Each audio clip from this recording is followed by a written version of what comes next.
निर्मल हो जीवन अपना, हो संकल्प विमल। निर्मल हो जीवन अपना, हो संकल्प विमल। खुद को हम बदले इतना, जग ये जाए बदल।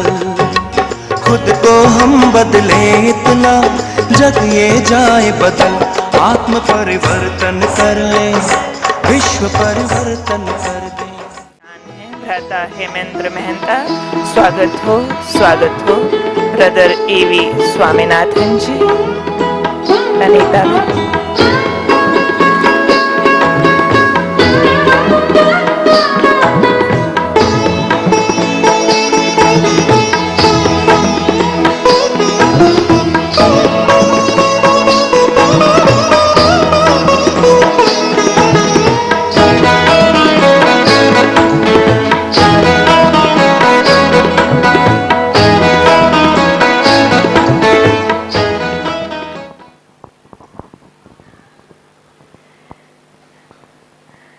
Enhancing quality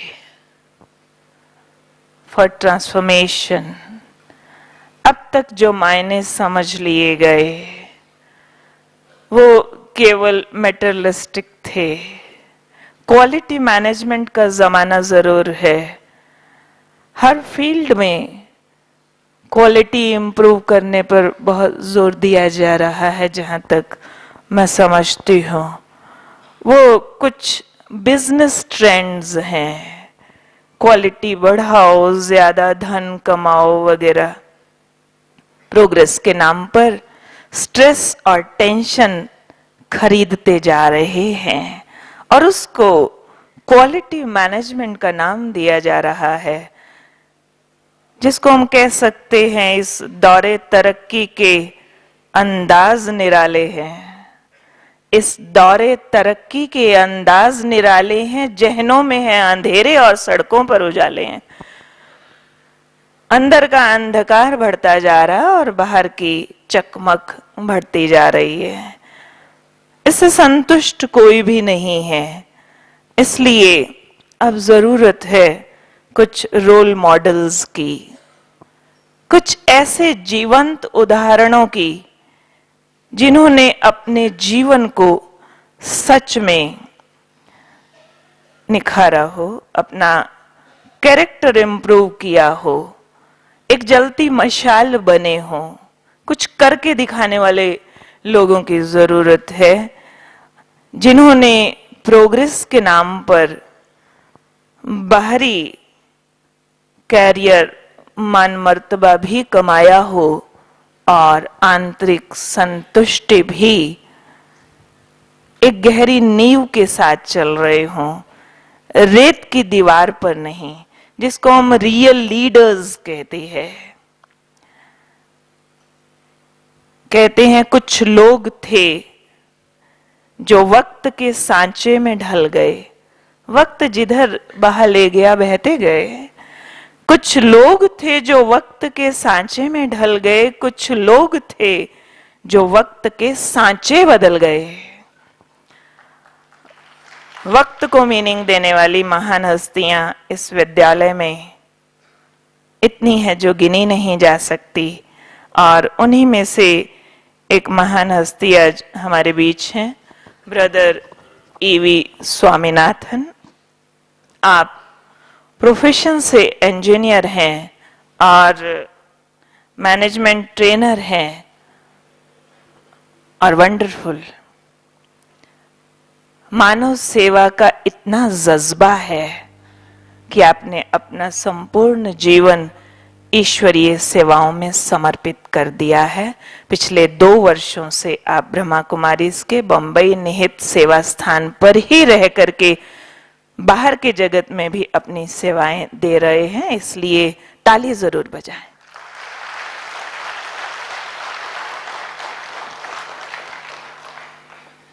मुझे चश्मा लगाना पड़ता है पढ़ने के लिए। वैसे तो आपका बायोडाटा बहुत लंबा है, एक अखबार निकल सकता है, फिर भी मैं छोटे में पढ़ती हूँ। आप प्रोफेशन से इंजीनियर हैं और प्रेजेंट टाइम सीनियर कंसल्टेंट हैं with lions consulting private limited new Bombay में, और पिछले 12 वर्षों से आप इस ईश्वरीय ज्ञान और राजयोग की विद्या का अध्ययन करके अपनी सेवाएं दे रहे हैं।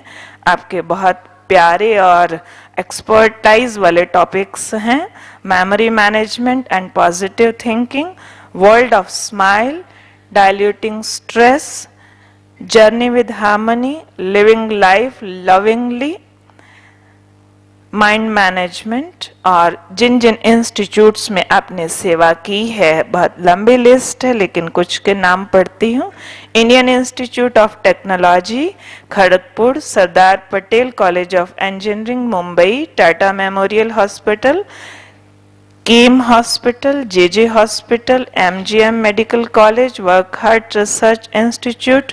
कुछ कारपोरेट एरियाज में आपने सेवाएं दी हैं: H&R Johnson limited, Hindustan aeronautic limited और BARC, Tata institute of fundamental research, Rashtriya chemical fertilizers, Hindustan organics company limited वगैरह वगैरह। और बहुत लंबी लिस्ट है। बाकी आपके प्रवचन से हमें आपकी आंतरिक पर्सनैलिटी का भी दर्शन होगा। Enhancing quality for transformation, brother Swaminathan ji.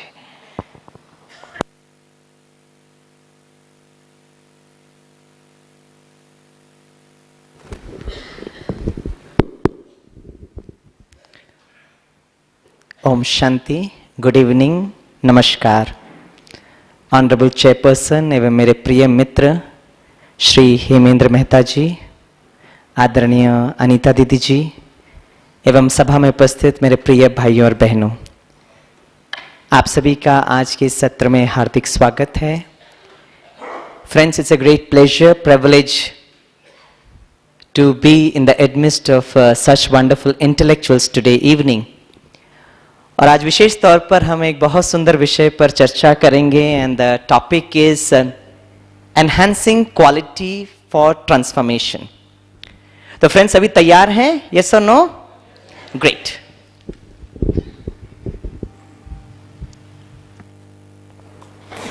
Hello. So friends, आज का जो मेन की वर्ड है और वो है द शब्द क्वालिटी।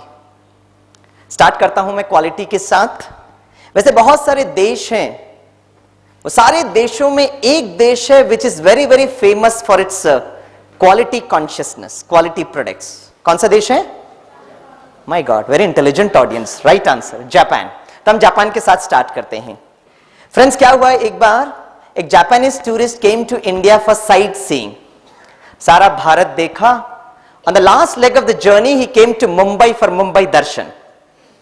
मुंबई दर्शन करने से विशेष तौर पर वे इंप्रेस्ड हुए with the stamina of Mumbai people. Local train के वो धक्के खाते हुए उन्होंने देखा तो काफी इंप्रेस हुए, है ना। After some days of Mumbai दर्शन he wanted to go back to Japan. तो उन्होंने एक टैक्सी बुलाई और टैक्सी में बैठे और टैक्सी ड्राइवर को इंस्ट्रक्शन दी, please take me to the airport. तो हमारे टैक्सी ड्राइवर कौन थे? Very enthusiastic Sardar ji driver. और वो टैक्सी चलाने लगे। कुछ समय के बाद क्या हुआ, एक होंडा कार बहुत स्पीड से आई, टैक्सी को ओवरटेक करके निकल गई। The Japanese tourist was very excited. He popped his head out of the window and said, Honda very fast, what a good quality, made in Japan. तो हमारे सरदार ji driver को बिल्कुल पसंद नहीं आया, बिल्कुल रिएक्ट नहीं किए, वेरी कूल, काम, कंपोज्ड। कुछ समय के बाद क्या हुआ, मित्सुबिशी गाड़ी बहुत स्पीड से आई, टैक्सी को ओवरटेक करके निकल गई। As usual, the Japanese tourist was very excited. उन्होंने अपना सर विंडो के बाहर निकाला और कहा, Mitsubishi, very fast, what a good quality, made in Japan. हमारे सरदार जी ड्राइवर को बिल्कुल पसंद नहीं आ रहा था, but very cool, calm. कुछ समय के बाद टोयोटा कार बहुत स्पीड से आई, टैक्सी को ओवरटेक करके निकल गई। As usual, the statement made by the Japanese tourist was, Toyota, very fast, what a good quality, made in Japan. और ये सिलसिला चलता रहा। हमारे सरदार जी ड्राइवर को बिल्कुल पसंद नहीं आ रहा था, बट वेरी कूल, काम, रिलैक्स्ड। कुछ समय के बाद जब टैक्सी एयरपोर्ट पर पहुंची तो जापानीज टूरिस्ट उतरे और हमारे सरदार जी ड्राइवर भी उतरे। तो जापानीज टूरिस्ट ने पूछा, tell me what is the fare, कितना भाड़ा हुआ? तो ड्राइवर साहब ने कहा 10,000 इंडियन रुपीज, 10,000 रुपए। तो जापानीज टूरिस्ट से 10,000, हाउ इज दिस पॉसिबल? तो हमारे वेरी इंटेलिजेंट सरदार जी ड्राइवर ने क्या किया, अपना हाथ मीटर पर रखा और कहा meter very fast, what a good quality, made in India.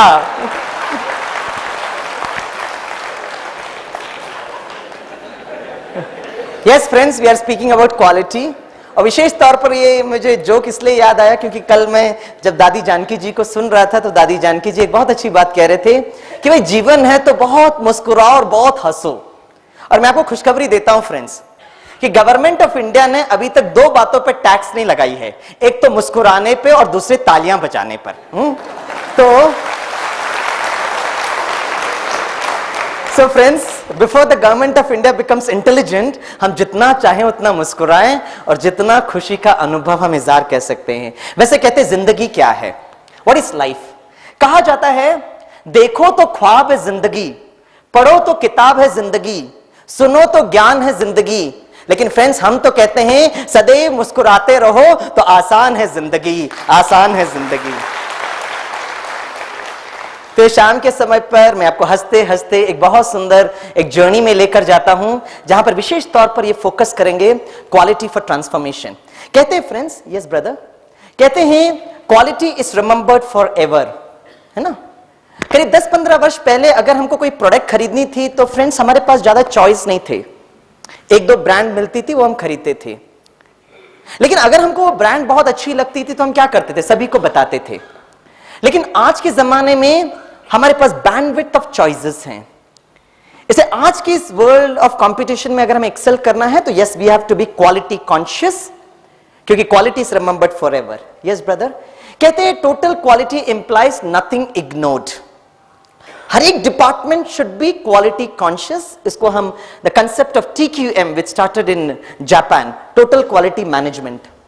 Will a foster एक बहुत अच्छी बात बताते हैं जब वो कहते हैं quality is never an accident, it is always a result of high intention, sincere effort, intelligent direction and skillful execution। ठीक है, या now क्लिक करिए brother, quality begins with the self।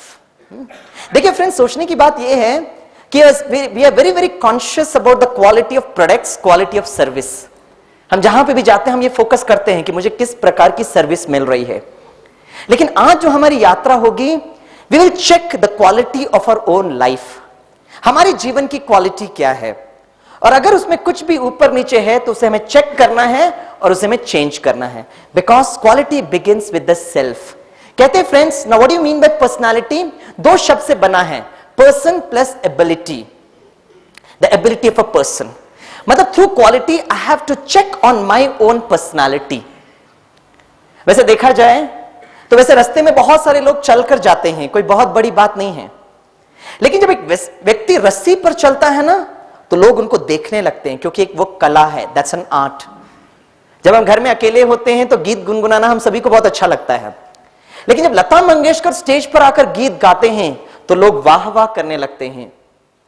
Bombay में बिल्डिंग के नीचे बच्चों को क्रिकेट खेलने में बहुत आनंद आता है, लेकिन जब सचिन तेंदुलकर वो बल्ला लेकर क्रिकेट के मैदान में जाता है तो हजारों की निगाहें उन पर टिक जाती है, बिकॉज उन पर इतनी एक्सपेक्टेशंस हैं। उसी तरह फ्रेंड्स, सारे संसार में लोग तो जी रहे हैं, whether it's Bombay, Calcutta, Madras, Delhi, whether it's foreign countries, anywhere, लोग तो जी रहे हैं। लेकिन जीवन की क्वालिटी कैसी है, और उसको आज हम थोड़ा सा चेक करेंगे। तो we are discussing today basically 4 aspects, 4 departments of quality, और वो 4 डिपार्टमेंट है। Number 1 is quality of health, दूसरा आज हम जो चेक करेंगे वो है क्वालिटी ऑफ इंटेलेक्ट, तीसरा हम चेक करेंगे the quality of our action, हमारा व्यवहार सबके साथ कैसा होना चाहिए, and the fourth that we are going to check is the quality of vision. और ये 4 क्वालिटी को आज हम चेक करेंगे। तो जैसे जैसे हम इस यात्रा में चल रहे हैं तो आप हर एक भाई और बहन से मुझे रिक्वेस्ट है कि आप अपने आप को इंट्रोस्पेक्ट करना, अपने आप को चेक करना। The first will take up the quality of health, और इसमें बहुत बहुत जरूरी है the first thing, and that is regular maintenance of this wonderful beautiful machine, and that is exercise करना बहुत जरूरी है। आप कहेंगे स्वामी भाई where is the time to do exercise, है ना भाई? बॉम्बे में, दिल्ली में, कलकत्ता में अगर टाइम नहीं मिलता है तो आप ज्ञान सरोवर आए हो तो थोड़ा सा समय निकालकर सुबह का जो 6 बजे का जो एक्सरसाइज प्रोग्राम हमारे जो सुरेखा बहन जी करते हैं तो उसको जरूर जरूर अटेंड करो। क्यों? क्योंकि जब हम इंजीनियरिंग पढ़ते थे तो हमको एक हमारा बहुत वंडरफुल सब्जेक्ट ही था जिसको हम कहते थे प्रोडक्शन इंजीनियरिंग, और उसमें हमको सिखाया जाता था maintenance of vehicles, maintenance of machines, है ना, ये सिखाया जाता था। अच्छा, मैं आपसे एक सिंपल सा क्वेश्चन पूछता हूं कि ये जो रास्ते में बहुत सारी गाड़ियां चलती है, सबसे कॉस्टली गाड़ी कौन सी होगी बताइए?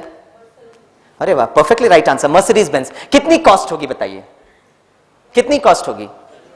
35 लाख। यू नो, ये मर्सिडीज बेंज होती है, रोल्स रॉयस होती है, फेरारी होती है ना, ये कस्टमाइज गाड़ी होती है। ये मारुति 800 की तरह मास प्रोडक्शन नहीं होता है। आपके पास जितना धन होगा तो उसके हिसाब से वो आपको गाड़ी बनाकर देंगे, राइट? और हमने देखा जब लोग मर्सिडीज बेंज खरीदते हैं, they become very conscious of the health of that car. After all it is 35 lakh. तो क्या करेंगे, एक दोस्त के ऊपर टरपालिन बिठा देंगे, एक अच्छे ड्राइवर को बिठाएंगे, ज्यादा भीड़ होगी तो नहीं चलाएंगे। After all it is 35 lakh यार। तो बहुत कॉस्टली है, तो उसकी मेंटेनेंस अच्छी होनी चाहिए। उसी तरह फ्रेंड्स, ईश्वर ने भी हमको एक बहुत सुंदर ये मर्सिडीज बेंज गाड़ी दी है। आप बता सकते हैं इसकी इकोनॉमिक कॉस्ट कितनी होगी? Don't say less than 35 lakh, at least for God sake. कितनी कॉस्ट होगी बताइए? बहुमूल्य है, अमूल्य है, इट्स प्रेशियस। वैसे अमेरिका में इसका रिसर्च किया गया। They try to find out the economic cost of this wonderful Mercedes Benz. कैसे किया गया? सपोज किसी व्यक्ति के आंखों में प्रॉब्लम है, you go to an eye specialist. Heart में प्रॉब्लम तो हार्ट स्पेशलिस्ट, किडनी में प्रॉब्लम है तो किडनी स्पेशलिस्ट। सारी कॉस्टिंग की गई। And I quote doctor Satish Gupta who told me this figure. और believe me my dear friends, पहली बार जब उन्होंने ये फिगर बताया, was on top of the world. जब उन्होंने कहा, Swami, the economic cost of this wonderful Mercedes Benz जो ईश्वर ने हमको दिया है इज अप्रोक्सीमेटली 220 करोड़, 220 करोड़ की गाड़ी है। भाई तालियां तो बजाइए। और फिर अगर कोई कहता है कि मुझे ये 220 करोड़ की गाड़ी के लिए मेंटेनेंस का टाइम नहीं मिलता है, तो सचमुच बहुत आश्चर्य होता है। Recently I was invited by the university of Kathmandu, Nepal. तो वहां मैं सारे फैकल्टी मेंबर्स को जब ये लेक्चर ले रहा था, और जैसे ही मैंने कहा ये 220 करोड़ की एक गाड़ी है, तो इमीडिएटली एक फैकल्टी खड़े होकर पूछे, sir I have got a doubt sir. मैंने कहा कौन सा डाउट है? बोला सर ये जो 220 करोड़ जो आपने बोला वो इंडियन रुपीस है या नेपाली करेंसी है सर? मैंने कहा इंडियन रुपीस है। तो इमीडिएटली स्टार्टेड कैलकुलेटिंग। बोला sir Nepali currency it is 352 crore more costly इन नेपाल। तो मैंने कहा या therefore more maintenance required in Nepal. बहुत बहुत जरूरी है सुबह उठकर हम थोड़ा सा मेंटेनेंस जरूर करें। एक बार भगवान से इंटरव्यू लिया गया और भगवान से पूछा गया कि आपको ये मनुष्यों को देखकर सबसे ज्यादा आश्चर्यजनक बात क्या लगता है? और मालूम उनका जवाब क्या था? भगवान का जवाब, सर उन्होंने जवाब ये दिया कि मुझे मनुष्यों को देखकर सबसे ज्यादा आश्चर्यजनक बात यह लगता है कि these human beings they invest their complete health to gain wealth. They invest their complete health to gain wealth. After many years, they have to reinvest their complete wealth to regain health. कहते जान है तो जहान है यार, ना? तो आप में से कितने भाई बहने कल सुबह का 6 बजे एक्सरसाइज प्रोग्राम में आएंगे? हाथ उठाइए। हाँ भाई, वेरी गुड है ना? कितनी करोड़ की गाड़ी है? हाँ, तो वो सुबह जल्दी एकदम अलार्म बज जाएगा और भागते भागते आएंगे। वैसे फ्रेंड्स, एक्सरसाइज तो मैंने देखा बॉम्बे में भी बहुत सारे लोग करते हैं। सुबह उठेंगे, वॉकिंग करेंगे, जॉगिंग करेंगे। लेकिन विशेष तौर पर ब्रह्मा कुमारी जो रिसर्च कर रही है, और वह हम ये कहते हैं कि एक्सरसाइज तो बहुत लोग करते हैं, लेकिन किस मानसिक अवस्था से आप एक्सरसाइज कर रहे हो? आप लोग चल रहे हैं लेकिन बहुत गुस्से से चल रहे हैं, तो इतना इफेक्ट नहीं होगा जितना होना चाहिए। इसलिए जब आप एक्सरसाइज करते हो या कोई भी एक्टिविटी करते हो तो बहुत खुशी से, बहुत आनंद के साथ करते हो। तो मैं 1-2 एक्सरसाइज आपको यहां बताऊं? यस और नो? यस। और thanks to doctor Girish Patel who has devised a large amount of these exercises which it defines very wonderfully as psychosomatic dynamic exercises. Psyche means mind, psychophysical dynamic exercise. Physical means शरीर। तो 1-2 exercise जो मुझे उनकी बहुत अच्छी लगती है मैं आपके साथ शेयर करूंगा। आप सभी स्ट्रेट बैठे, सभी स्ट्रेट बैठे। वाह, गुड है ना? अब आप देखना और जैसे मैं कर रहा हूं वैसे ही करना, ठीक है? और बहुत खुशी से करना, बहुत आनंद के साथ, मुस्कुराते हुए करना, क्योंकि टैक्स तो लगने वाला नहीं है, तो यू कैन रियली एंजॉय, है ना? चलिए फ्रेंड्स, जब मैं कहूंगा 1 तो आप जोरदार ऐसा ताली बजाना। अभी नहीं करना, है ना? वेरी हाइपर एक्टिव पीपल हैं। अब जितना जल्दी हो गया 220 करोड़ का मेंटेनेंस करते, आई रियली अप्रिशिएट इट, है ना? लेकिन 1 मिनट आप सुन लीजिए, क्योंकि मन में क्या ऑटो सजेशन देना ये भी बहुत जरूरी है। तो जब मैं कहूंगा 1, अभी नहीं करना, पहले देखना, तो आप महसूस करना, ताली नहीं बजाएंगे, जस्ट फील करना, एकदम टच करेंगे और महसूस करेंगे कि आप उस सुप्रीम सर्जन को टच कर रहे हो, ईश्वर को, ठीक है। और जब मैं कहूंगा 2 तो आप महसूस करना कि उनसे बहुत पॉजिटिव वाइब्रेशंस उतर उतर कर आ रहे हैं, फील करना, महसूस करना। करेंगे तो मुस्कुराते हुए अभी करिए। 1, ताली नहीं बजाएंगे, बस टच करेंगे और महसूस करिए कि आप उस सुप्रीम सर्जन ईश्वर को स्पर्श कर रहे हो। अच्छा 2, हाँ, what a beautiful scene from here. हाँ, महसूस करिए। Great, good. एक और बार करेंगे। 1, 2, ग्रेट, ब्यूटीफुल। हाँ, करेक्ट। फ्रेंड्स, क्या होता है जैसे हम उस सुप्रीम सर्जन को टच करते हैं ना, we become healthy, we become disease free. अच्छा, डॉक्टर्स कहते हैं जो सबसे ज्यादा डिजीज होने का कारण इट्स एक्यूमुलेशन ऑफ टॉक्सिन्स, है ना। तो हम डॉक्टर्स के पास जाते हैं तो डॉक्टर्स का प्राइमरी ऑब्जेक्टिव होता है to flush out the toxins from this body. तो डॉक्टर पटेल साहब एक बहुत अच्छा एक्सरसाइज मुझे बहुत अच्छा लगता है, बहुत आनंद के साथ मैं करता हूं। जब मैं कहूंगा 1 तो अगर आपके शरीर में और मन में जो टॉक्सिन्स है, सबसे बड़ा प्रॉब्लम टॉक्सिन्स तो मन में है। Tension, depression, frustration, anger, jealousy, hatred, क्रोध, ये सारा मन में है। तो जब मैं कहूंगा 1 तो अगर टॉक्सिन्स है तो, अगर नहीं है तो डोंट वरी, लेकिन अगर है ना, तो क्या करना, आप उसको इस तरीके से झटक दो। और जब मैं कहूंगा 2 तो उसको थोड़ा धक्का मार के और बाहर फेंक देना, है ना। आप ये महसूस नहीं करना कहीं दूसरों के टॉक्सिन्स मेरे पास नहीं आ जाए, डोंट वरी अबाउट दैट, है। ज्ञान सरोवर इज टू प्योर, तो वो ऐसा होने नहीं देंगे। सभी करेंगे, बहुत खुशी के साथ करना। कोई भी स्ट्रेस, कोई भी टेंशन, बच्चों की पढ़ाई हो या कुछ भी हो, आप आज उसको just free yourself from all the tension. सभी करेंगे, चलिए हियर वी स्टार्ट। 1, सभी करो। 2, थोड़ा धक्का मार दो। हाँ हाँ हाँ, करेक्ट। एक और बार। 1, 2, है ना। माता तो इतना जोर से धक्का मार रहे हैं कि सीधा इंडिया के बाहर चला जाए, है। क्योंकि ये हमारी बहनें और माताएं ना, they are more health conscious. सारा परिवार ना, it depends upon their health. अगर घर में बहन का हेल्थ डाउन हो गया तो सारा फैमिली ब्रेक डाउन हो जाता है, राइट। हाँ, तो your health is very very important. The first thing is exercise करना, ठीक है, नंबर 1। अच्छा, नंबर 2 बताने के पहले मैं आपको बताना चाहूंगा, एक सिंपल सा क्वेश्चन मैं आपसे पूछता हूं। अच्छा फ्रेंड्स, ये रोड में बहुत गाड़ियां चलती है ना, और एरोप्लेन भी हवा, ये आकाश में उड़ता है। अच्छा बताइए, दोनों की क्वालिटी ऑफ पेट्रोल में कौन सा अच्छा होगा, ये रोड में चलने वाली गाड़ी या aeroplane? My God, perfectly right answer, very intelligent audience है, आई एम रियली इम्प्रेस्ड। अच्छा, क्यों? क्योंकि हमें पता है कि जो रोड में जो गाड़ियां चलती हैं, अगर उसको पेट्रोल के साथ थोड़ी मिलावट कर दिए तो ज्यादा से ज्यादा क्या होगा, कहीं ना कहीं गाड़ी रुक जाएगी। लेकिन अगर एरोप्लेन में अगर पेट्रोल के साथ मिलावट कर दी और बीच में कहीं एरोप्लेन रुक गई तो क्या होगा? नहीं, हम नीचे थोड़ी ना आएंगे, हम तो सीधे ऊपर जाएंगे यार, नीचे आने की तो मार्जिन ही नहीं बचेगी। कैसी बात करते हैं, है ना। हमारा तो सीधे ऊपर का टिकट हो जाएगा, है ना, कंफर्म टिकट, है ना। कहने का भाव ये है फ्रेंड्स कि हम किस प्रकार का फ्यूल गाड़ी में डालते हैं, उसी तरह ये जो 220 करोड़ की गाड़ी में हम किस प्रकार का फ्यूल डालते हैं। एक छोटा सा सजेशन दूंगा, आप इसको अच्छा लगेगा तो जरूर यूज करना, नहीं तो जाते जाते किसी भी डस्टबिन में डाल देना, ठीक है। वैसे मुझे पता है कि आप लोग बहुत इंटेलेक्चुअल ऑडियंस हो, आप लोग इसका यूज नहीं करते हैं, लेकिन फ्रेंड्स बहुत दुख होकर मुझे कहना पड़ता है कि हमारे बहुत सारे इंजीनियरिंग स्टूडेंट्स बहुत इंटेलिजेंट हैं, इतने इंटेलिजेंट हैं कि कुछ पूछो मत, लेकिन बीच बीच में मैं उनको देखता हूं कि 220 करोड़ की गाड़ी को वो किस तरह एक्सप्लॉइट करते हैं। गुटखा, सिगरेट, अल्कोहल, है ना, ये सारा जो हम अपने 220 करोड़ की गाड़ी में डालते हैं तो कैसी ना हालत हो जाएगी।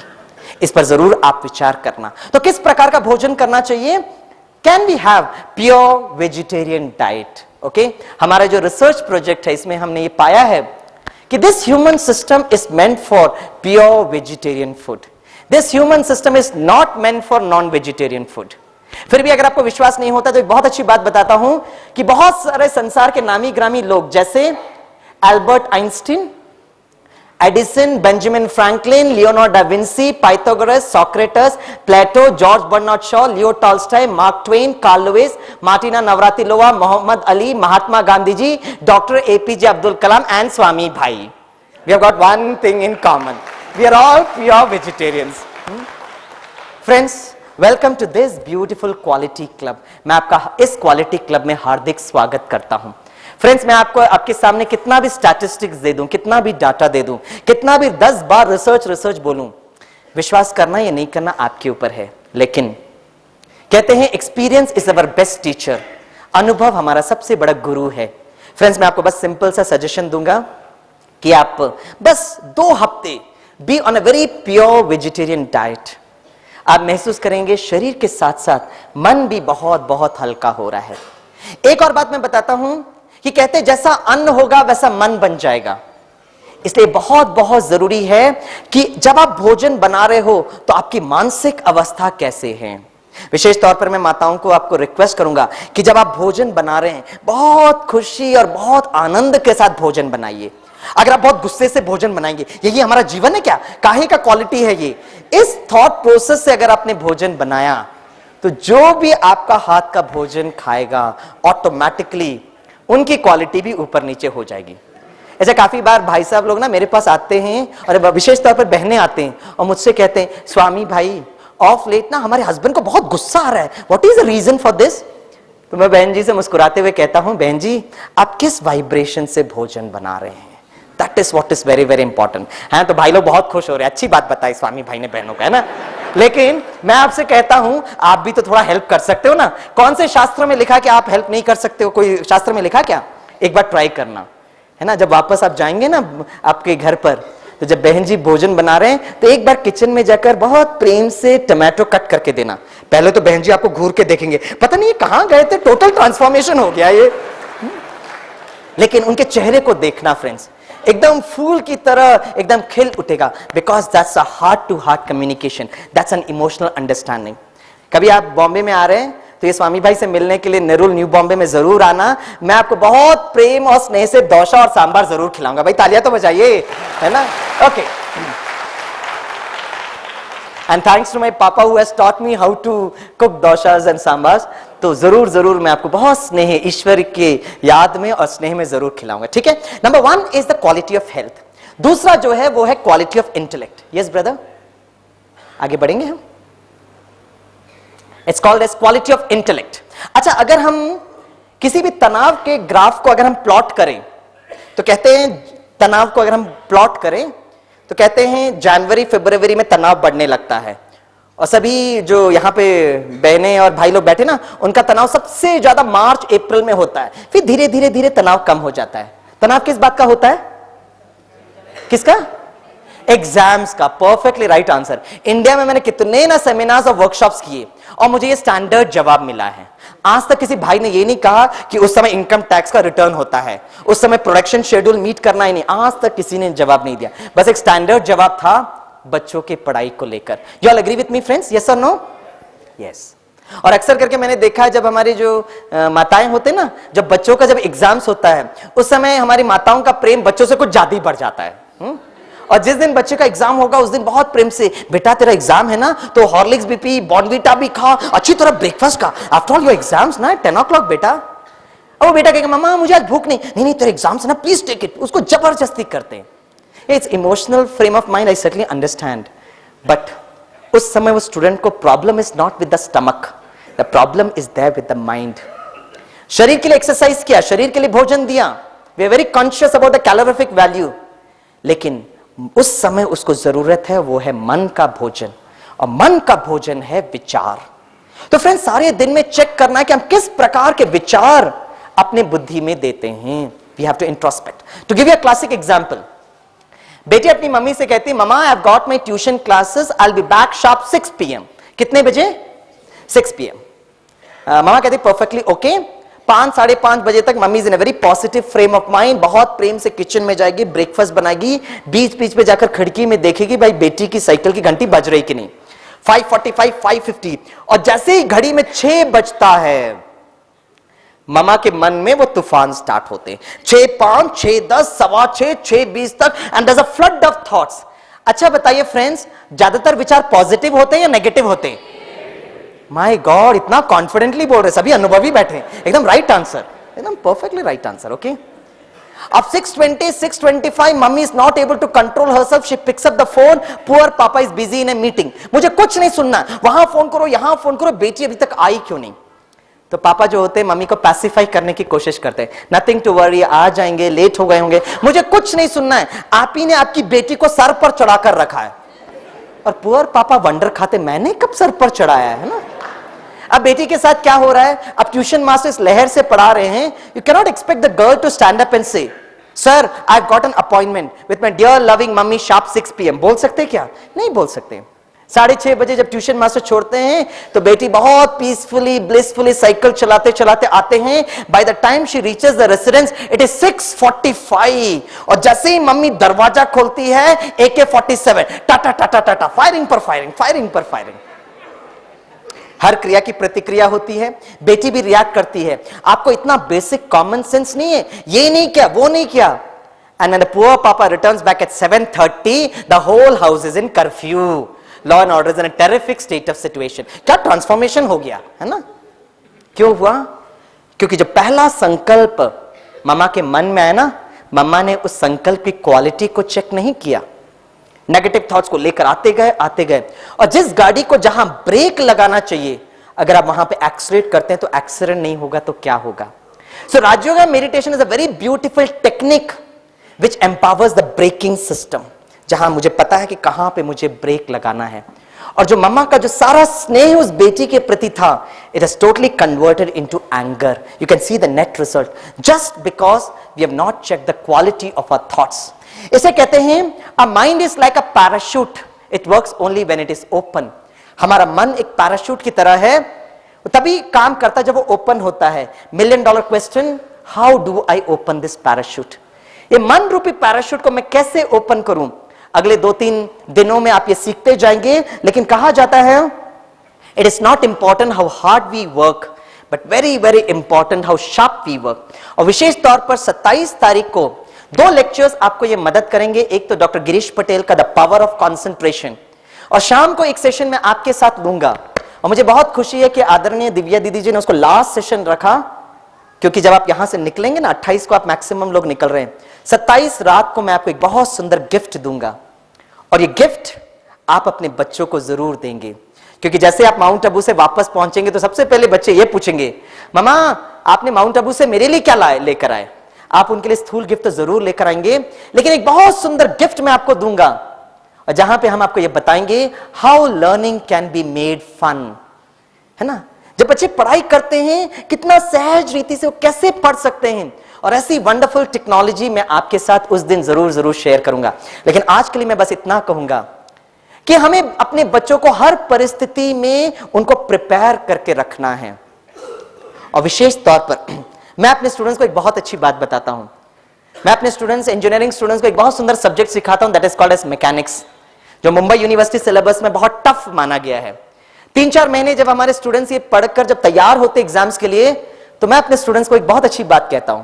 मैं कहता हूं, माय डियर स्टूडेंट्स, जैसे आप एग्जामिनेशन हॉल में जाएंगे और जैसे आपको क्वेश्चन पेपर मिलेगा 10 क्वेश्चंस, और एक भी क्वेश्चन का जवाब नहीं मालूम, उस वक्त भी अगर आप मुस्कुरा सकते हो तो जीवन की हर परीक्षा आप जरूर पास हो जाओगे। क्यों? क्योंकि किसी ने क्या खूब कहा है, फूल बनकर मुस्कुराना जिंदगी है, मुस्कुराकर गम भुलाना जिंदगी है। फूल बनकर मुस्कुराना जिंदगी है, मुस्कुराकर गम भुलाना जिंदगी है। जीत कर तुम खुश हुए तो क्या हुआ, जीत कर तुम खुश हुए तो क्या हुआ, हार कर मुस्कुरा सकते हो अगर तो वह जिंदगी है, हार कर मुस्कुरा सकते हो अगर तो वह जिंदगी है। फ्रेंड्स, अगर मेरी ये बातों पर अगर आपको विश्वास नहीं होता तो मैं अपने कुछ एक दोस्तों से आपको मिलाना चाहूंगा, ऐसे लोग जिनको देखकर सारी दुनिया ने कहा कि वो हार गए हैं। और शायद अनीता दीदी जी, ये लोगों के लिए आपका एक्चुअल जो क्रेडिट, ऐसे महान हस्तियां इस संसार में हैं जिनको देखकर सारे लोग ने कहा कि आप फेल हो गए हो, but they were those people who were able to spring back to success. मेरे ये बहुत अच्छे दोस्त हैं, इन पर प्लीज फ्रेंड्स हंसना नहीं, लेकिन इनको देखकर मुस्कुराना जरूर, और अगर इनसे कुछ प्रेरणा ले सकते हैं तो जरूर लेकर आप जाइए। Yes, let us look at this wonderful, my very wonderful friends.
Friends, मैं आपको 3 कारण, 1 मिनट होल्ड कीजिए, मैं 3 कारण बताता हूं जिनके कारण आपको तालियां बजानी है। पहला कारण, इनके लिए हम तालियां बजाएंगे, होल्ड ऑन। दूसरा कारण, अपने श्रेष्ठ भाग्य को देखकर तालियां बजाएंगे। और तीसरा कारण, इतनी जोर से तालियां बजाएंगे कि हमारी तालियों की गड़गड़ाहट उस ईश्वर तक टच हो जाए। Thank you God for this great life he has given to us. अभी बजाइए।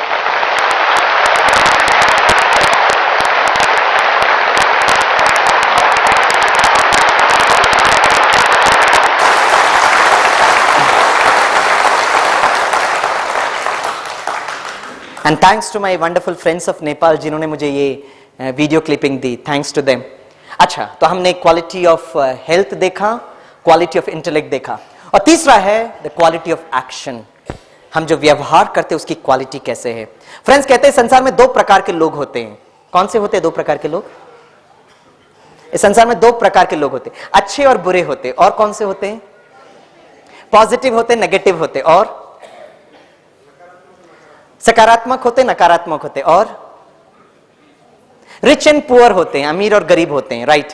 एक बार हमने कंपनी में क्वेश्चन पूछा, सारे लोग वहां एकत्रित हुए थे, I was taking a session for them. तो वहां मैनेजर भी बैठे थे, उन्होंने कहा स्वामी सर, अब संसार में कितने प्रकार के लोग हो तो हमें नहीं पता है, लेकिन हमारे ऑफिस में 2 प्रकार के लोग हैं। हमने कहा कौन से? बोला first category of people hard working and second category of people hardly working sir. Hard working and hardly working. वैसे कहते हैं संसार में 2 प्रकार के लोग होते, बहुत ध्यान से सुनना। पहले प्रकार के लोग वो होते हैं जो हमें बहुत खुशी देते जब वो आते हैं।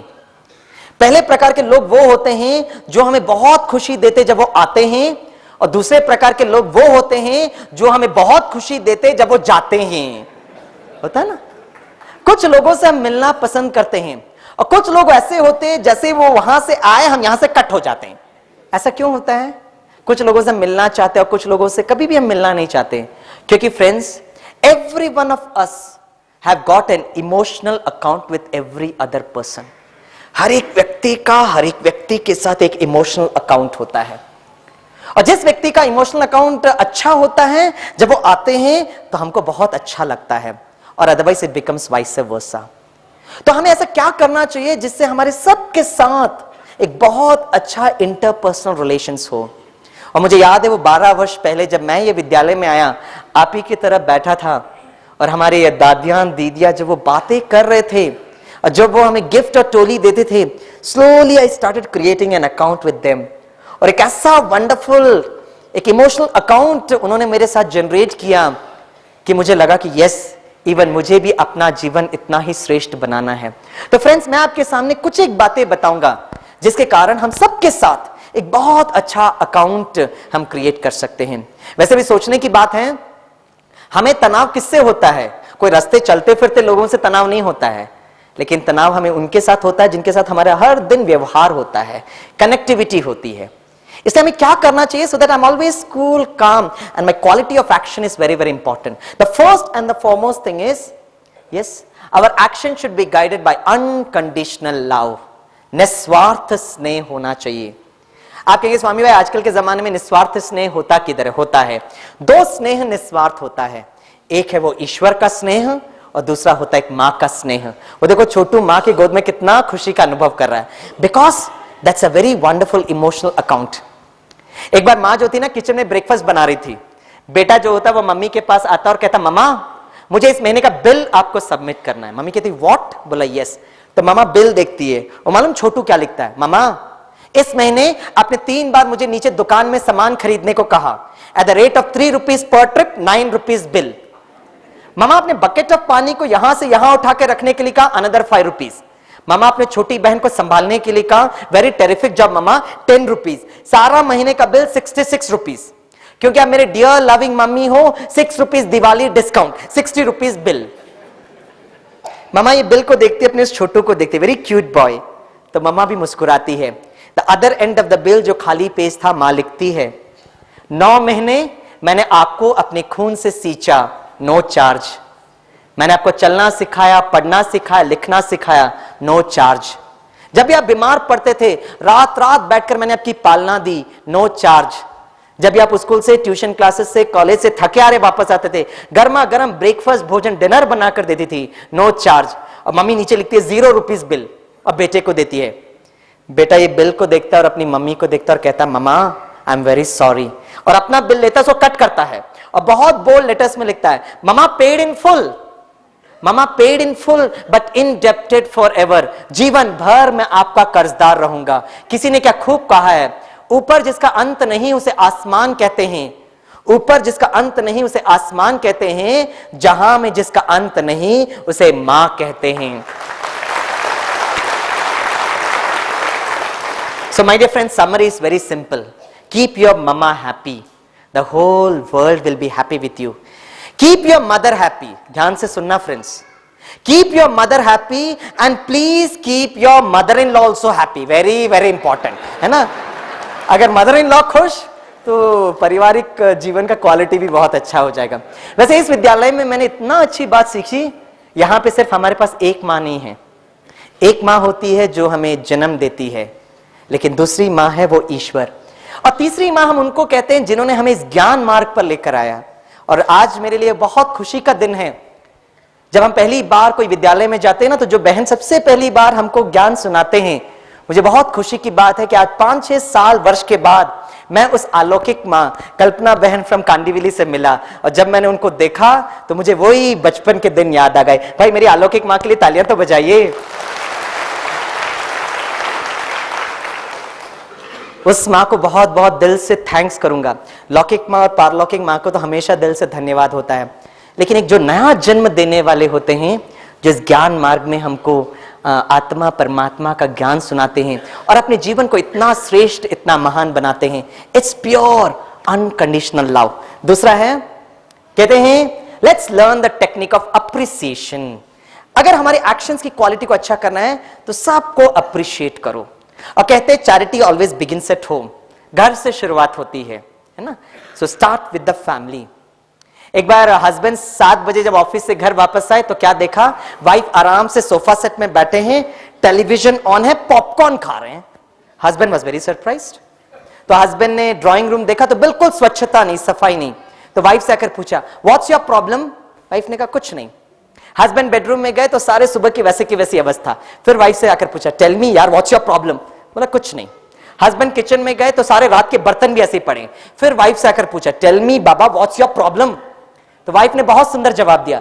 वाइफ ने कहा हर दिन जब आप शाम को 7 बजे ऑफिस से घर वापस आते हो, आप मुझसे एक स्टैंडर्ड डायलॉग बोलते हो, और आपका डायलॉग होता है सारा दिन घर में बैठकर आप करते क्या हो। आज मैंने कुछ नहीं किया, I did not do anything today.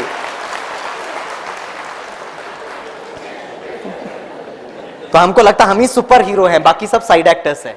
No, appreciate, and that is what is very very important. और जो व्यक्ति घर में अप्रिशिएट कर सकता है ना, believe me, he will be the same personality when he goes to the office, and his subordinates would love to interact with him because he will have the art of appreciating. Number 2. Number 3 है, आगे बढ़िए, कहते हैं we have to learn how to manage our anger. Anger को manage करो। अच्छे अच्छे relationship break हो जाते just because of anger. Anger के सामने डी लगाने से क्या होता है? Danger, danger. गलती से एक बार मैंने अपने इंजीनियरिंग स्टूडेंट से पूछ बैठा, मैंने कहा स्टूडेंट्स एंगर के सामने डी लगाने से क्या होता है। और हमारे स्टूडेंट्स बहुत इंटेलिजेंट होते हैं। एक ने जवाब दिया सर एंगर के सामने डी लगाने से डैंगर होता है सर। मैंने कहा डैंगर नहीं है, डेंजर है, डेंजर। और हमारा रिसर्च प्रोग्राम कहता है more than 80% of the people जिनको हार्ट के प्रॉब्लम होते हैं, वे लोग वो होते हैं जिनको मिनट मिनट पर गुस्सा आता है। सो फ्रेंड्स प्लीज अगली बार आप गुस्सा करेंगे ना तो बहुत ध्यान से सोच समझ कर करना। वैसे एक बार एक न्यूली अपॉइंटेड मैनेजर जब वो ऑफिस में आए तो उनको बहुत प्यास लगने लगी, तो उन्होंने देखा एक बेल था, तो बेल को दबाया तो प्यून आए। तो उन्होंने बहुत वंडरफुली कहा can you please get me a glass of water, एक ग्लास पानी लेकर आ सकते क्या। तो प्यून ने कहा मेरा काम पानी वानी लेकर आने का नहीं है। फिर बोला आपका काम क्या है। बोला मेरा काम है फाइल्स लेकर आना, फाइल्स लेकर जाना, इसके अंतर्गत कुछ काम है तो बताओ। तो उसने कहा अच्छा आपका काम है फाइल्स लेकर आना, फाइल्स लेकर जाना। It's very cool. अच्छा बोला okay today is my first day of joining office, can you tell me the oldest file. बोला द ईयर 1960। बोला can you get me the file of 1960। बोला yes. He has got no other option, goes, breaks his head, gets the file of 1960. The manager motivates him. Good, wonderful. दूसरा दिन वो bell दबाते हैं, peon आते हैं तो बहुत प्रेम से कहते हैं today 1961 please. Again no option, goes breaks his head, gets the file of 1961। Again the manager motivates him. तीसरा दिन जैसे ही मैनेजर बेल दबाते हैं, the peon enters with a glass of water. Sir पहले आप पानी पीजिए सर। जस्ट इमेजिन करिए उस मैनेजर की जगह पे और कोई होता तो क्या करता था। We have to learn how to manage our anger and thanks to Rajyoga meditation where I have learn to a very considerable extent to manage my anger. काफी लोग पूछते स्वामी भाई आप एंगर को मैनेज करने के लिए क्या करते हो? एक गिलास पानी पीते हो क्या? 1 से 10 तक गिनती गिनते हो? 10 to 1 गिनती गिनते हो? मैंने कहा मुझे इसकी कोई जरूरत नहीं है। जब मुझे कोई गुस्सा दिलाए ना तो मैं बहुत प्रेम और स्नेह से अपना हाथ दिल में रखता हूं और कहता हूं मुझे हार्ट अटैक से नहीं मरना यार। I don't want to suffer a heart attack. And that is what is very very important. How do you manage your anger? कहते हैं master the art of smiling. मुस्कुराना सीखो। और मुझे बहुत खुशी है जब से आप ज्ञान सरोवर आए तो आपके चेहरे में थोड़ी मुस्कुराहट आ गई है ना। लेकिन कभी कभी मैं बॉम्बे में लोगों को देखता हूं, माय गॉड उनका चेहरा एकदम रोबोट की तरह होता है। और काफी लोग क्या करते हैं, they go and join laughter clubs और वहां जाकर बहुत हंसते हैं। क्यों? क्योंकि ऑफिस में तो हंस सकते ही नहीं है, घर में तो बिल्कुल मार्जिन नहीं है, और कहते हैं स्माइल करो लाफ करो, तो चलो यार गार्डन में सुबह सुबह जाकर हंसते हैं। It's a good exercise, it pumps in a lot of oxygen to your lungs, but what I am trying to say is can I be humorous in my life. जीवन को इतना गंभीर भी नहीं बनाओ, लेकिन गंभीरता और रमणीकता का बैलेंस रखना बहुत जरूरी है। To give you a classic example, I will just take another 10 to 12 minutes with you. एक बार the Japanese president was on a trip to America. So before embarking on the trip, the officers ने उनको कहा sir आप America जा रहे हैं? बोला यस। बोला sir how about communicating with the American president English sir? बोला my God I do not know English. तो उनको ऑफिसर्स ने कहा सर आपने सुना नहीं, first impression is the best impression. अगर आप अमेरिकन प्रेसिडेंट से इंग्लिश में बातें करेंगे बहुत अच्छा इंप्रेशन बैठेगा। बाबा I do not know English. तो उनको ऑफिसर्स ने कहा सर देश के खातिर 1-2 सेंटेंस रट सकते ना? बोला हाँ देश के खातिर रट सकता। बोलो क्या रटना है? तो उनके ऑफिसर्स ने कहा सर जैसे आप अमेरिकन प्रेसिडेंट से मिलेंगे just ask a logical question, how are you? तो वो जवाब देंगे I am fine. In turn he is going to ask you a question, how are you? तब आप जवाब देना same as you sir. 1-2 sentences रट सकते ना? बोला जरूर रटेंगे। अब रटने लगे, how are you, how are you. First time English बोल रहे, terrific state of stress. How are you, how are you, how are you. As his motorcade was traveling towards the White House, how are you? How are you? How are you?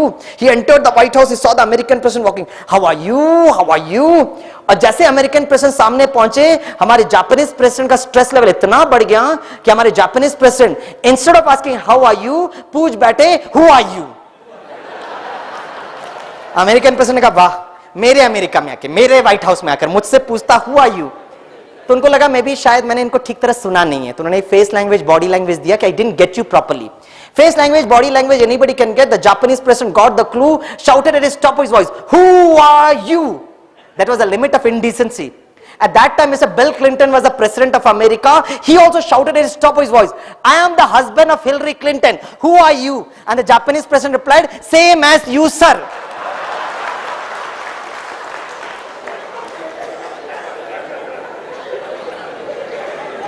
और friends believe me, जो लोग यहां बैठकर जोरदार हंसे ना, you have done great social service to your heart. Norman Cousins, editor of the Saturday review for over 35 years, was diagnosed with a disease जिसका कोई क्योर ही नहीं था।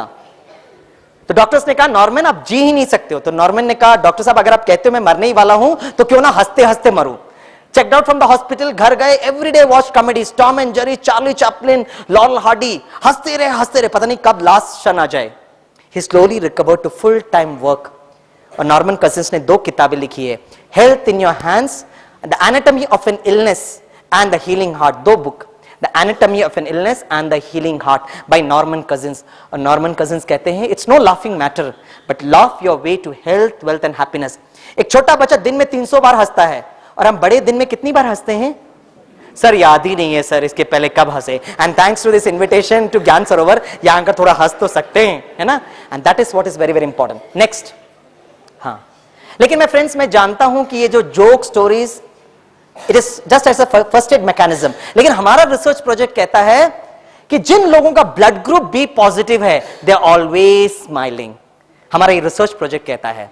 So can we change a blood group to B positive? कितने लोग हैं यहाँ जिनका blood group B positive है? हाथ उठाइए। हाँ, हमेशा मुस्कुराते रहते। You agree with me? हाँ, yes yes yes. My friend from Punjab तो हमेशा मुस्कुराते रहेंगे। I know that. ओके, अच्छा कितने लोग हैं जिनका ब्लड ग्रुप B पॉजिटिव नहीं है? वो हाथ उठाइए। हाँ फ्रेंड्स, मैं आपको सलाह दूंगा कि हमारे यहीं पर माउंट आबू में एक बहुत अच्छा हॉस्पिटल है, ग्लोबल हॉस्पिटल। तो अगर टाइम मिले ना तो वहां पे एडमिट हो जाना and change your blood group to be positive. और आप महसूस करेंगे जैसे ही आपका ब्लड ग्रुप बी पॉजिटिव हो जाएगा तो सपने में भी आप मुस्कुराते रहेंगे। तो अगर टाइम होगा तो आप जरूर करना, and that is what is very very important. Now what do I mean by be positive?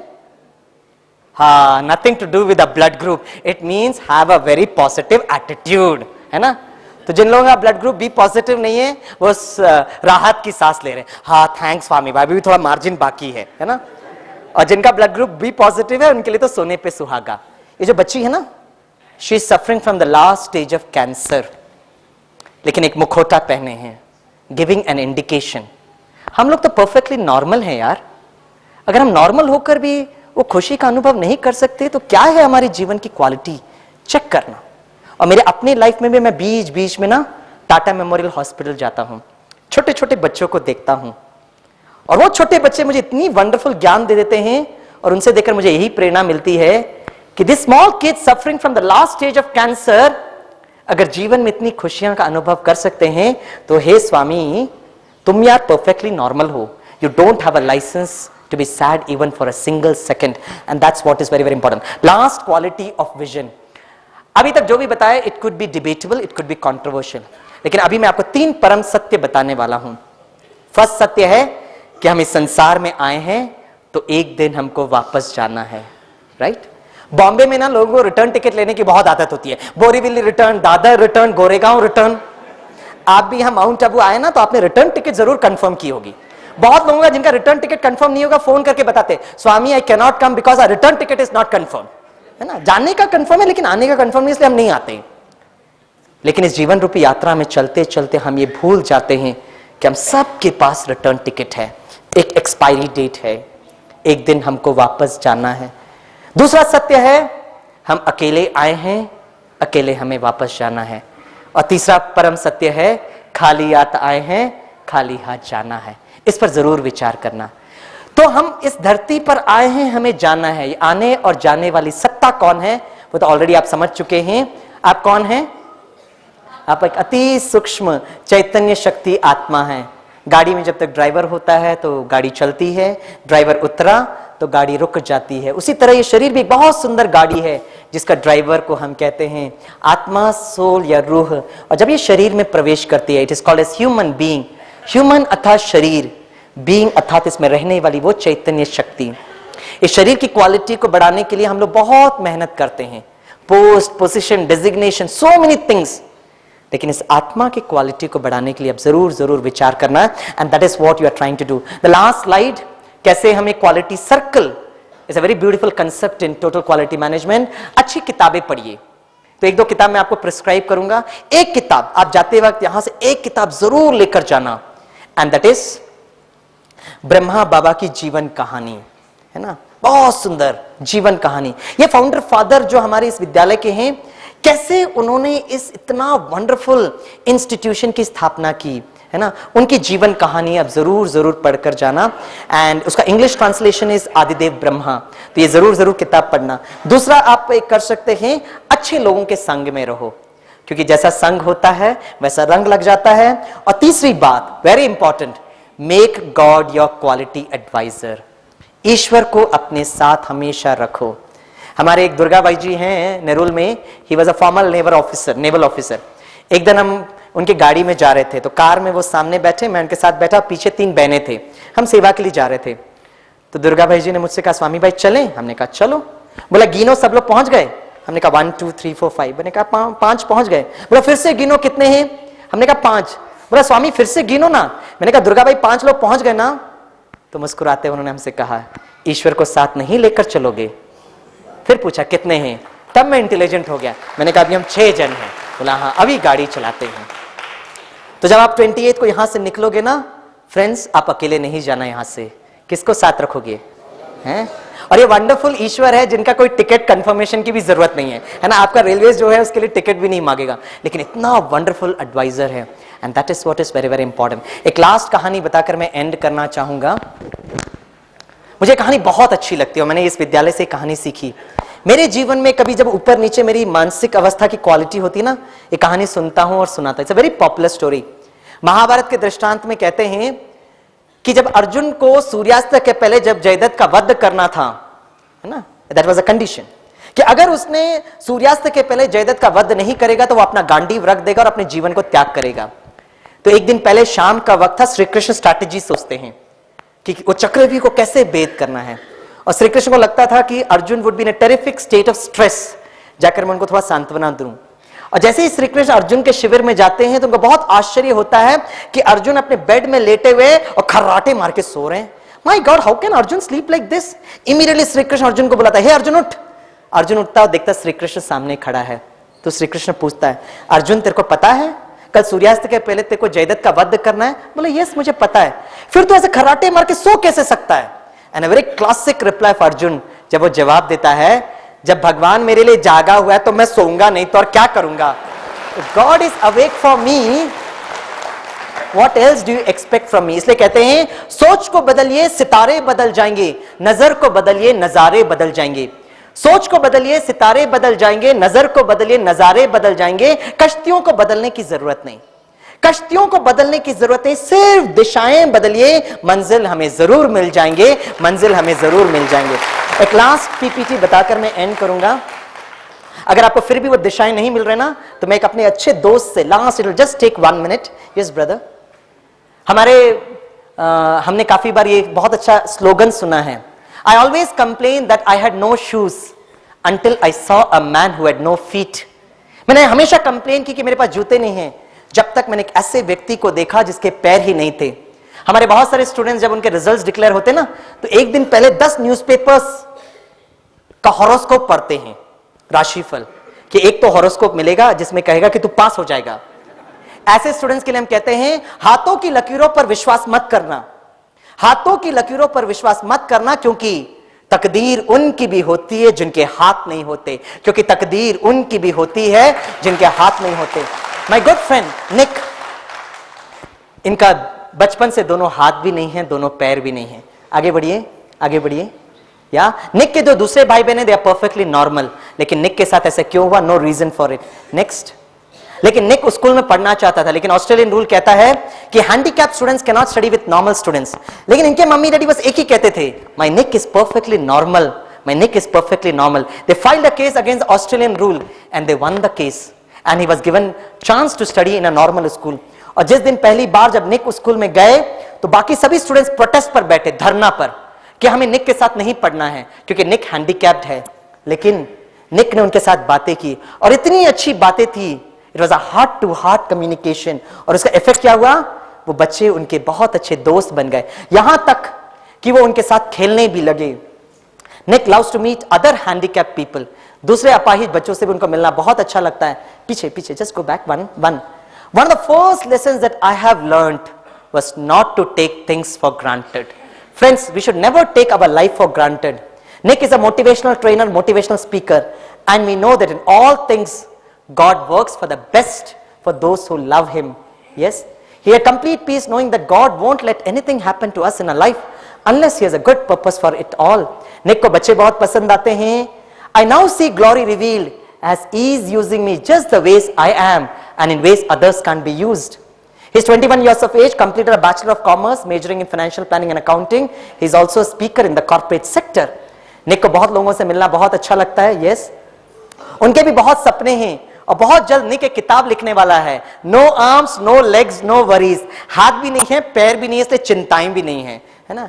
Nick loves photography and आगे बढ़िए, निक लव्स टू डांस ऑल्सो। बस होल्ड ऑन, अगर निक जिनके हाथ नहीं है, पैर नहीं है, अगर वो डांस कर सकते हैं तो फ्रेंड्स हमें क्या करना चाहिए?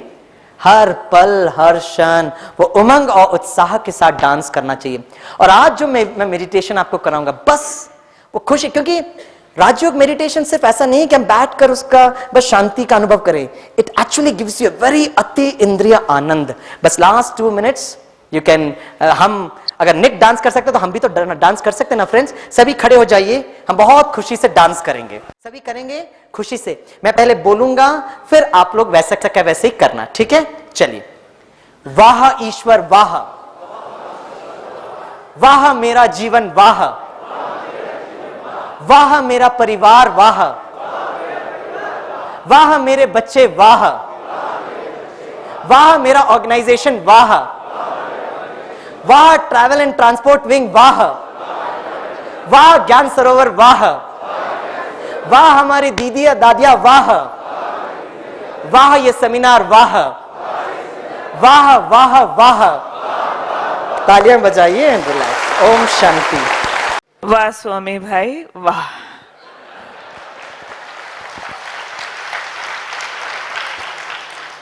बहुत बहुत शुक्रिया, बहुत अच्छे से सिखाया।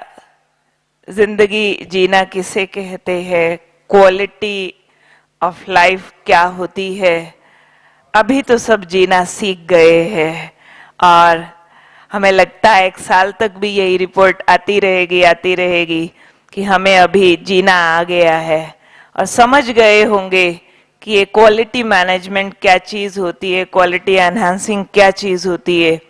खुद को इम्प्रूव करना है, ना कि बाहर की बातों से हिम्मत हार जाना है। इसलिए हम समझ सकते हैं आपके पूरे प्रवचन का सार है, खुद ही को कर बुलंद इतना, खुद ही को कर बुलंद इतना कि हर तकदीर से पहले खुदा बंदे से खुद पूछे, बता तेरी रजा क्या है। अब हमारे मध्य आज के आदरणीय चेयरपर्सन जी बैठे हैं और आपके कुछ आशीष वचन, अप्रिसिएशंस हम लेना चाहेंगे। ब्रदर हेमंत मेहता जी, और आप बहुत वर्षों से विद्यालय के संपर्क में हैं और पिछले 2 वर्षों से आपने बोरीवली सेवा केंद्र बॉम्बे पर अपनी बहुत विशेष सेवाएं भी प्रदान की है। बाबा के इस कार्य से बहुत अंतर तक आप प्रभावित होते रहते हैं और आप एमएससी हैं मुंबई से और 92 में आपने एमएससी किया है और 90 से 2005 तक आप विधायक रहे हैं और अमरेली के 4 महाविद्यालयों के उपाध्यक्ष रहे हैं और अमरेली में ही टीबी हॉस्पिटल के अध्यक्ष रहे हैं।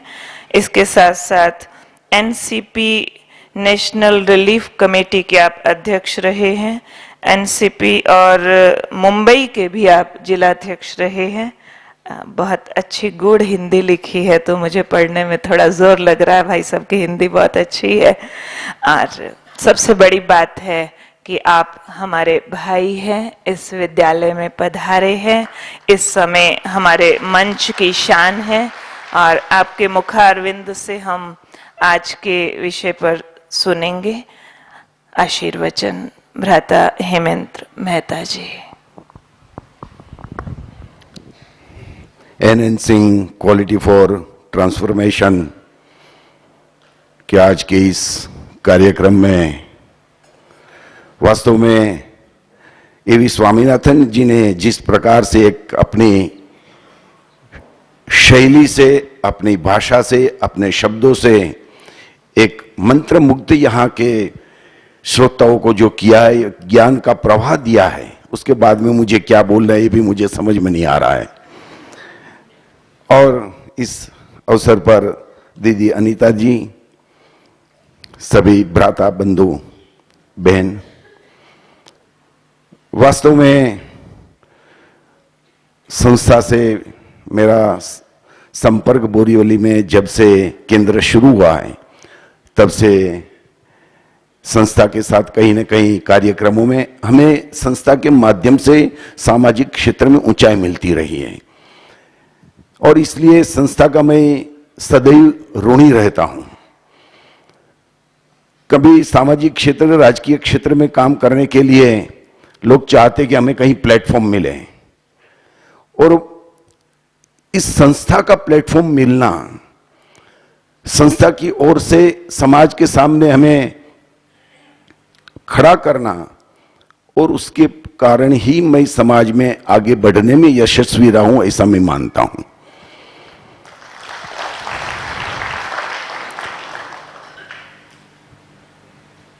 सुबह दीदी जी ने, कविता दीदी जी थे, उन्होंने एक शब्द कहा था कि पत्थर में से शिल्प बनाना। पत्थर के अंदर कहीं न कहीं कोई मूर्ति रही हुई होती है और ब्रह्मा कुमारी एक संस्थान की ओर से समाज के अंदर अलग अलग प्रकार की व्यक्तियों को एक ऊंचाई तक पहुंचाने का वैचारिक रूप से, कोई आर्थिक संपन्न हो सकता है, कोई पद से संपन्न हो सकता है, मगर मानसिक तनाव युक्त जीवन में से मुक्त करवाना और उसे एक प्रेम का संदेश देने का एक जो आज यहां बात की हेल्थ के ऊपर, क्वालिटी के ऊपर,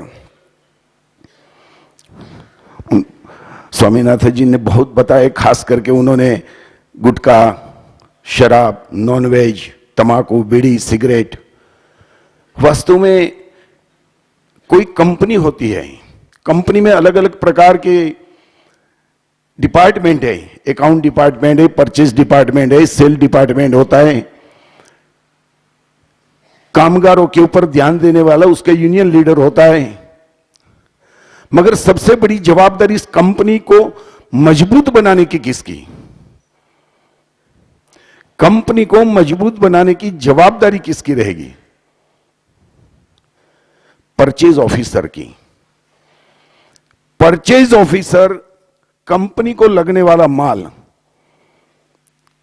किफायत दाम में, अच्छी क्वालिटी का रॉ मटेरियल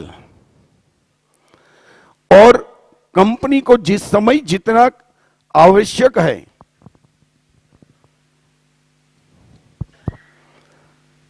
जितना माल आवश्यक है उतनी ही क्वांटिटी परचेज करता है, तभी वो कंपनी जो प्रोडक्ट करती है वो प्रोडक्शन क्वालिटी में और उसके रेट ऑफ कंपटीशन की दृष्टि से वो बाजार में टिकने में सफल होती है।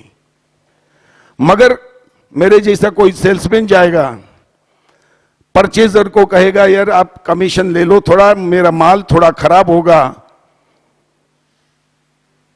क्वांटिटी ज्यादा ले लो। क्वांटिटी ज्यादा ले लेंगे, क्वालिटी खराब ले लेंगे, रॉ मटेरियल गोदाम में माल पड़ा रहेगा, कंपनी को पेमेंट करना पड़ेगा, माल का डैमेज होता है, माल खराब होते हैं और कंपनी उसके कारण कहीं ना कहीं उसकी प्रोडक्शन कॉस्ट है वो ऊपर जाती है और क्वालिटी खराब होती है। तब एक परचेज ऑफिसर इस प्रकार का जब लंबा समय चलाते हैं तब वो यूनिट सीक यूनिट बनता है और सीक यूनिट को क्या करा जाता है? ऑक्शन किया जाता है, निकाल दिया जाता है। हमारे शरीर में भी उसी प्रकार हमारी जीभ ये परचेज ऑफिसर है। हमारे स्वाद के लिए हमें लगता है बहुत टेस्टी है, गुलाब जामुन है, पेड़े है, बर्फी है, उन हमारे टेस्ट के लिए हम पेट में डाल देते हैं। पेट को जरूरत है नहीं दे उसका हम देखते नहीं है। ज़बान को, जीभ को रसना जिसको कहते हैं उसका कमीशन है टेस्ट, और वो टेस्ट के कारण हमारा शरीर भी आखिर में एक दिन सीक यूनिट बनता है। और ये सीक यूनिट नहीं बनाना, उसके लिए सबसे पहले यहां एक बहुत बड़ा, यानी किसी भी प्रकार के व्यसन से मुक्त होना, ये सबसे बड़ी यहां का आज का संदेश है। दीदी जी ने जो कहा और स्वामीनाथन जी ने जो अलग अलग बात रखी है बच्चों के बारे में, जीवन के बारे में, हम जीवन में यहां दिखाई दिए कि कितने शरीर से कहीं ना कहीं अपंग है। भगवान की हमारे ऊपर कृपा है कि हमें संपूर्ण रूप से शरीर दिए हैं। ईश्वर ने हमें क्या दिया यदि हम पूछेंगे कोई, तो सुबह से उठिए, सुबह पक्षी कलरव करते हैं, शोर करते हैं, सूर्य आते हैं, कहीं किसी का रुपया नहीं देना पड़ता, पक्षियों की आवाज, सुमधुर संगीत मिलता है, सूर्य की किरणें हमारे जीवन को बख्शते हैं। तो इस प्रकार की यदि हम नेगेटिव भूमिका में न जाते हुए पॉजिटिव भूमिका में जाकर अपने जीवन को किस प्रकार से आगे लेके जाना, जीवन में हम, समाज में हम किस प्रकार से लोगों को उपयोगी होना, एप्रिशिएट के बारे में उन्होंने पति पत्नी का उदाहरण दिया, मैं छोटे बच्चों का कहूंगा। हमारे परिवार में बच्चे स्कूल में जाते हैं, विविध स्पर्धाएं में भाग लेते हैं। बच्चा जब कोई इनाम, बख्शीश, सर्टिफिकेट वगैरह लेके आते ही तब घर पे आके सीधा जाएगा अपनी मां के पास, मां मुझे ये बख्शीश मिले, मुझे इनाम मिला, ये पारितोष मिला मुझे। तब हम उसके प्रति उपेक्षा करेंगे तो बच्चा भी नाराज होता है। उसको लगता है मैंने परिश्रम किया, मैंने मेहनत की, मगर मेरे मेहनत के ऊपर कोई यदि जवाब नहीं दे सकता, उसकी नोंद नहीं ले सकता, मेरी मां भी उसके लिए ध्यान आकर्षित नहीं कर सकती, मुझे शाबाशी नहीं दे सकती है। उसी प्रकार पति पत्नी का कहा तो बच्चा भी आखिर में पढ़ाई में अपने जीवन में पीछे रहने के लिए उसकी एक मानसिकता बन जाती है कि मैं कुछ मेहनत करने के बाद में भी मुझे कोई श्रेय देने वाला नहीं है। उन्होंने कहा पत्नी पूरा दिन काम करती है और पति शाम को आकर बूमा बूम करते हैं, पत्नी भी नाराज हो जाती है कि मैं क्या करूं। इसी प्रकार के जीवन के हर पहलू पे विद्यार्थियों की दृष्टि से भी एक प्रकार का संदेश, जीवन का हर क्षेत्र का एक प्रशंसा करना, और सबसे महत्व की बात, गुस्से के ऊपर काबू मुझे सबसे पहले ये लेना पड़ेगा जीवन में। मेरे लिए बहुत मुश्किल है, मगर यहां का एक माहौल, वातावरण, यहां का सब चीज जो देखा, हर कदम पर दिमाग इतना चला जाता है हर समय पर, मगर मैं निश्चित रूप से एक आज यहां का जो आने का अवसर प्राप्त हुआ, जीवन में हंसना, दूसरे के साथ किस प्रकार से प्रेजेंटेशन हमारा होना चाहिए, किस प्रकार से हम उसके सामने आना चाहिए, इस प्रकार की सब बातें स्वामीनाथन जी ने बताई है। मैं तो यहां इतना जरूर उनसे एक वादा देता हूं और वचन लेता भी हूं कि बोरीवली अपने उत्तर मुंबई क्षेत्र में निश्चित रूप से आपके इस प्रकार के प्रवचन के वर्ग, ये हमारे आने वाली नई पीढ़ी के लिए, आने वाले युवकों के लिए, बुजुर्ग समय उसकी जिंदगी का साल कम है, मगर जो आने वाली नई पीढ़ी है उसके लिए एक प्रकार के बौद्धिक रूप से, एक शिक्षा के रूप से, बिना किसी प्रकार के खर्च किए एक ने अपने जीवन को प्रफुल्लित, आनंदित और व्यसन मुक्त करके अपना पारिवारिक एक आनंद और उल्लास प्राप्त करने के लिए आपने एक जो आज बोध दिया है, जो भी माध्यम है, मगर जीवन की ऊंचाई को लेके जाने वाला इस प्रकार का ब्रह्मा कुमारी का ये केंद्र की ओर से अलग अलग प्रकार के विषयों के ऊपर जो बात हुई है, मैं इससे प्रभावित, यानी यहाँ का वातावरण भी किस प्रकार का है, हम सब चीज भूल जाते हैं। कभी अपने घर में, मैं यहाँ की कुछ बातें गले शायद आपको इसे लगे, हमारे घर में भी टॉयलेट हम कितना साफ रख सकते हैं, मोरी कितनी साफ रख सकते हैं। जहां स्वच्छता होगी, सफाई होगी, वहां ईश्वर का वास होता है। और इस प्रकार का यहां वातावरण, माहौल, एक ईश्वरमयी वातावरण बनाने का ये केंद्र के माध्यम से ये प्रयास है, उसके अंदर हम सहभागी होकर इसमें अपना योगदान दे, यही शुभेच्छा, शुभकामना मुझे बोलने का अवसर दिया, इसलिए आप सबको और आप सब लोगों ने सुना, इसलिए आपका सबका धन्यवाद। हरिओम, ओम शांति।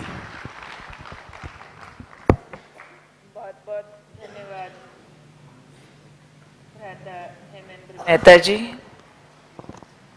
तहे दिल से शुक्रिया। आपने जिंदा दिली से सबके अंदर सुंदर जोश भरा है, और ये जोश सबका, हमें विश्वास है, कायम रहेगा। क्वालिटी एनहांसिंग के बारे में सुना, सबको बहुत अच्छा लगा। सब कहेंगे करना चाहिए, जी हाँ करना चाहिए, करें।